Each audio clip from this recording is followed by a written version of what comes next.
Hello বন্ধুরা, welcome to তুলিস kitchen. আজকে আমি তোমাদের সাথে আরও একটি ভিডিও শেয়ার করার জন্য চলে এলাম। আমার ফোনটা খারাপ হয়ে যাওয়ার পরে যখনই ফোনটা ঠিক করে আনলাম, নিয়মিত আমি কিছুতেই তোমাদের সামনে ভিডিও কোনো কিছু দিতে পারছি না।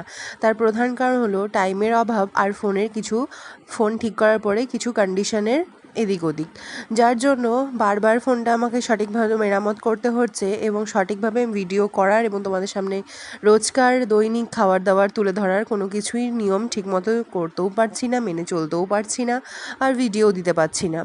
দেখো, আজকে আমি তোমাদের সাথে শেয়ার করছি গরমে প্রচণ্ড এই তীব্র তাপদাহের গরমে হালকা পাতলা একটা রেসিপি বলতে পারো, কিন্তু খেতে হবে খুব সুস্বাদু, ভিন্ন উপায়ে ভিন্ন পদ্ধতিতে কাতলা মাছের একটি সুস্বাদু রেসিপি। সমস্ত ভিডিওটা দেখার জন্য একটা ছোট অনুরোধ রইল এবং আমার চ্যানেলটিকে সাবস্ক্রাইব করার জন্য অবশ্যই একটা রিকোয়েস্ট করব, আমাকে ছোট্ট একটা সাবস্ক্রাইব করে ছোট চ্যানেলটিকে গ্রো হওয়ার একটা অবশ্যই চান্স তোমরা করে দিও। চলো ফিরে আসি রান্নায়। দেখো, এখানে আমি কিছুটা কাতল মাছ নিয়ে নিয়েছি, একদম ফ্রেশ বাজারের টাটকা কাতল মাছ ছিল এটা। মোটামুটি বেশ ভালোই পিস করেছিলাম, একটা 50 থেকে 60 গ্রামের মতো একটা পিস, বা হবে মোটামুটি মিনিমাম একটা অ্যামাউন্টের পিস। তো সেটা আমি এখানে করে নিয়েছি, তারপর সেটার মধ্যে লবণ হলুদ মাখিয়ে নিয়েছি। আর এখানে আমি একটা মশলা করব, একদম পেঁয়াজ রসুন ছাড়া কাতলা কালিয়া বা রসা টাইপের বানাচ্ছি। পেঁয়াজ রসুন একদমই ইউজ করব না, দেবো শুধুমাত্র আদা জিরে গরম মশলা, গরম মশলার মধ্যে শুধু এলাচ দারচিনি, কোনো গোটা মশলা আমি এখানে ফোড়নও দেবো না। আর হচ্ছে গোটা গরম মশলা আমি এখানে বেটেও দেবো না। গোটা গরম মশলার মধ্যে অনেকে লবঙ্গ গোলমরিচ এই সমস্ত ধনে এগুলো ব্যবহার করে, আমি কিছুই দেবো না। এবং কোনো গুঁড়ো মশলা বা লঙ্কার গুঁড়োও দিব না, হাতে বাটা মশলায় হালকা পাতলা রান্না হবে, কিন্তু খেতে হবে খুব সুস্বাদু। দেখো, আমি এখানে কড়াইয়ের মধ্যে প্রথমে তেল দিয়ে দিয়েছি এবং বারবার হাত করে নেপে নিচ্ছিলাম যে হচ্ছে তেলটা গরম হয়েছে কিনা, কারণ আমাদের কড়াইটা হলো বেশ বড়। আর যেটা তোমাদের মোটামুটি তোমরা দেখতে দেখতে চিনে গিয়েছো, আমার একটা কালো কড়াই রয়েছে, সেটা খুব তাড়াতাড়ি গরম হয়ে যায়। মাছ ডিম যাই বলো না কেন, তাদের রান্না করতে বেশ কমফোর্টেবল, কারণ কড়াইয়ের পাতটা হয়ে গেছে অতিরিক্ত পাতলা। কিন্তু এই ধরনের একটি ভারী কড়াই আমাদের রয়েছে, যেটাতে আমি খুব কমই রান্নাবান্না করি। তার প্রধান কারণ হলো কড়াইটা গরম হতে অনেকটা সময় নিয়ে নেয়, যার জন্য আমাকে হাত দিয়ে আঁচ করে করে দেখতে হচ্ছিল কতক্ষণে এটি গরম হচ্ছে। তারপর দেখো, কড়াইয়ের মধ্যে আমি এখানে মাছগুলো ঢেলে দিয়েছি। আর প্রথমে আমি 4 পিস মাছ নিয়েছি, কারণ হচ্ছে বেশি আমি এখানে দিতে পারবো না, যতই তেল হোক না কেন কড়াইটা একটু মোটা হওয়ার কারণে খুব আস্তে আস্তে গরম হয়। তো এখানে মাছটা দেওয়ার পর আমি ভয়ে ভয়েই নাড়াচ্ছিলাম যে লেগে গেল কি না, দেখি যে না, ঠিক আছে, কড়াইটা টনটনাই গরম হয়েছিল, যার জন্য এই মাছগুলোকে সুন্দর করে উল্টে পাল্টে লাল লাল করে কিন্তু এখানে ভেজে নিচ্ছি। বারবার কিন্তু উল্টে পাল্টে আমাদেরকে ভেজে নিতে হবে। মাছটা সাধারণত কড়া ভাজলেই মাছের ঝোল বা কালিয়া বলো বা রসা বলো সমস্ত কিছুই ভালো লাগে। আর শুধু কড়া করে মাছ ভাজা সাধারণত গরম ভাত দিয়ে খেতে তো একেবারে অনবদ্যই লাগে, সে কথা আর তোমাদেরকে এক্সট্রা করে কি বলবো, তোমরা সবাই হয়তো জানো। দেখো, এখানে বেশ কিছুটা সময় নিয়েই আমাদেরকে মাছটা ভেজে নিতে হবে। এখানে জোরটা আমি রেখেছি একদম মিডিয়াম ফ্লোতে, আর মিডিয়াম ফ্লোতে রেখেই হালকা হালকাভাবে মাছগুলো ভেজে নিচ্ছি।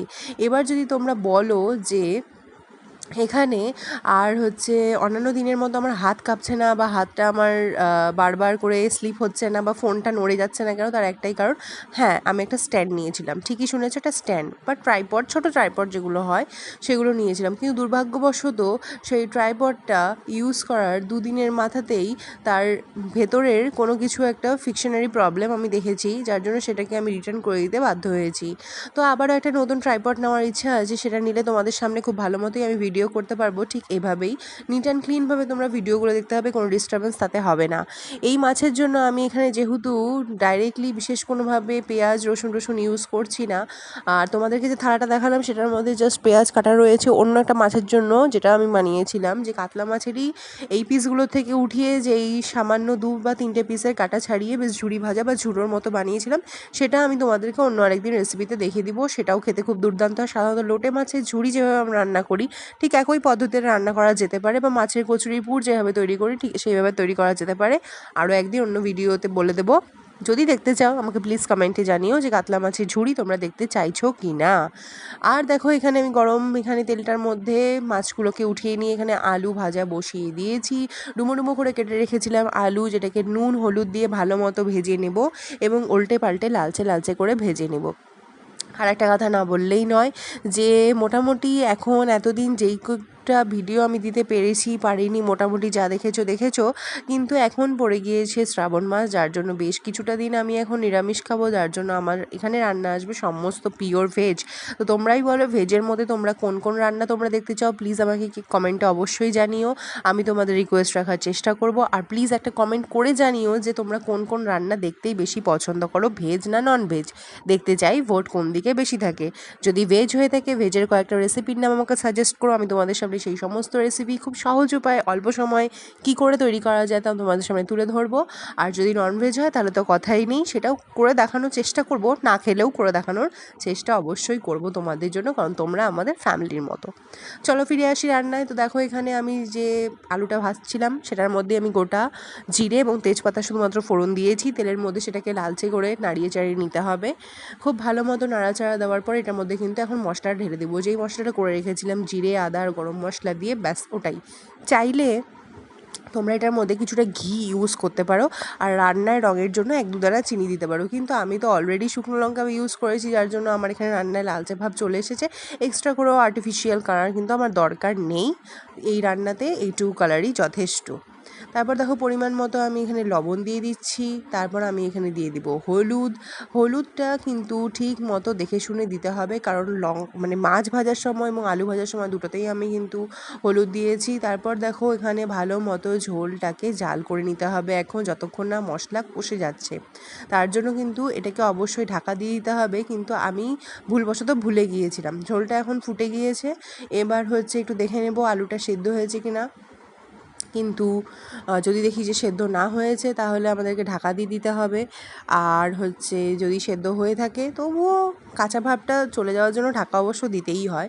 তো দেখো আমি যেই মতো সেই মতো ঢাকা দিয়ে দিলাম, ঢাকা দিয়ে এখানে মিনিমাম বেশিক্ষণ না 10 মিনিট রাখবো। ঢাকাটা এখন খুলে দিচ্ছি, দেখো ঝোলটা কীভাবে টকবক করে ফুটছে। এখন ট্রাইপডটা রয়েছে আমার হাতে, যার জন্য ওপর থেকে শটটা আমি নিতে পারছি। এই দেখো কত সুন্দর কালার চলে এসেছে, বেশ নিচেও কিন্তু লাগেনি, জোরটা একদম কমিয়ে রেখেছিলাম যার জন্য নিচে লাগেনি।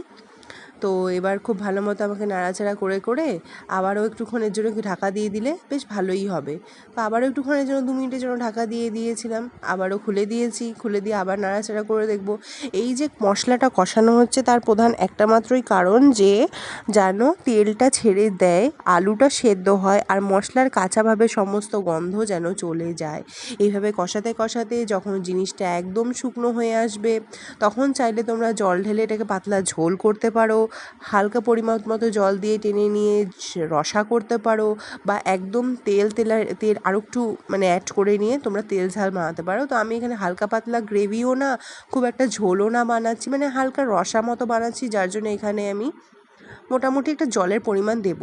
প্রচণ্ড ট্যাঙ্গি ফ্লেভার আমার ভালো লাগে, যার জন্য এখানে বড় বড় 2টা টমেটো আমি দিয়ে দিয়েছি। এবার তোমরা হয়তো বলবে মাছ তো পুরোই টক হয়ে যাবে, ব্যাপারটা হচ্ছে না, এই টমেটোটা কিন্তু আমি ভাজার সময়ও দিতে পারতাম, কিন্তু আমি এখন দিয়েছি, কারণ ভাজার সময় দিলে কিন্তু সেটা খুন্তির ঘেঁটোতে বারবার ঘেঁটে ঘেঁটে একেবারে শেষ হয়ে যাবে, ঘেঁটে হয়ে যাবে, যার জন্য এই লাস্টের দিকে দেওয়ার ফলে কিন্তু টমেটোগুলো বেশ গোটা গোটা থাকবে, আর মুখে পড়লেও ভালো লাগবে, খেতেও ভালো লাগবে, ঝোলে দেখতেও ভালো লাগে। বেশ লালচে লালচে টমেটো পেলে তোমরা দিও এখানে, আমি এখানে খুব বেশি পাকা টমেটো ছিল না, বা খুব সুন্দর লাল রঙের টমেটোগুলো ছিল না, যার জন্য দিতে পারিনি। তারপরও সেই টমেটোটাকে দিয়েও ভালো মতো নাড়াচাড়া করে নিয়ে একদম শুকনো করে নিয়ে কিন্তু পরে এখানে আমাকে জলটা দিতে হবে। পরিমাণ মতো জল দিবে, খুব বেশি জল দিয়ে আবার কেউ সাগর বানিয়ে ফেলো না, পরিমাণ মতো একটা জল দিতে হবে, মোটামুটি জল দিয়ে তারপর মাছগুলোকে দিয়ে ভালো মতো ফুটিয়ে নিতে হবে। তো এখানে আমি জলটা দেওয়ার পরে একটু ওয়েট করছিলাম ঝোলটা ফুটে যাওয়ার জন্য। ঝোলটা যখন ফুটে গেল তখন ভালো মতো নাড়াচাড়া করে আমি দেখে নিলাম যে আলুটা সেদ্ধ হয়ে গিয়েছে, টমেটোটাও মোটামুটি হালকা একটু গলা গলা ভাব চলে এসেছে। এখন কিন্তু আমাকে মাছগুলো দিয়ে দিতে হবে। দেখো আমি তোমাদেরকে দেখাচ্ছি, টমেটোটা উঠিয়ে প্রায় স্ট্রিপ কাটছিল জন্য আমি দেখাতে পারছিলাম না, কিন্তু মোটামুটি সেদ্ধ হয়েই গিয়েছে, 50% হয়ে গিয়েছে, বাকিটা মাছের সাথে ফুটে ফুটে বাকি 50% হয়ে যাবে, তাহলেই ঝোলটা অলমোস্ট প্রায় রেডি হয়ে যাবে। তো দেখো এখন আমি এখানে মাছগুলো ঢেলে দিচ্ছি, এই যে আমি মাছগুলো কড়া কড়া করে ভেজে রেখেছিলাম। আমার আবার জানো তো বন্ধুরা, মাছের মধ্যে প্রিয় পিস হচ্ছে লেজা অবশ্যই থাকতে হবে, আমি খুব খেতে ভালোবাসি, তো যার জন্য এখানে আমি লেজাটা বেশ বড় পিস রেখেছি। তো তারপর দেখো বাকি সমস্ত মাছগুলো দিয়ে একেবারে ভালো মতো ফুটিয়ে একদম মোটামুটি এটা কষিয়ে আমি নামিয়ে নিয়েছি। এই তো থাকলো তোমাদের সামনে রান্নাটা, প্লিজ আমাকে জানিও কেমন হয়েছে, আর নতুন